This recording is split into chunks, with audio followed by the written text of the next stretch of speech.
Do ju tregoj një recetë super të thjeshtë që do vetëm 2 ditë. A është e butë? Jo vetëm që ishte e butë, por është një nga panetonet më të mira që kam ngrënë, sigurisht ndoshta edhe prej faktit që e përgatita vetë. Gjithsesi, procesi është pak i gjatë, por thjesht duhet keni durim.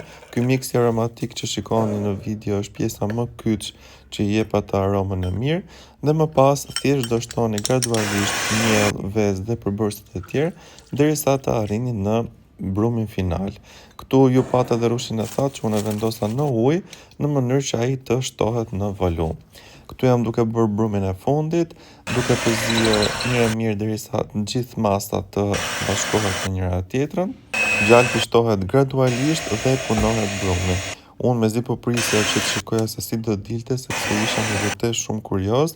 Këtu jam duke bërë edhe punimin final të brumit dhe ndava në 2 pjesë, pra bëra 2 panetone, një që shkonte diku tek 1.2 kg dhe një tjetër diku tek 700 gram.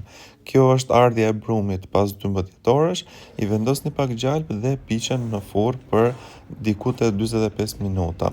I vendosni kështu me kokë poshtë që ato të ftohen dhe të kullojnë, dhe rezultati final ishte perfekt.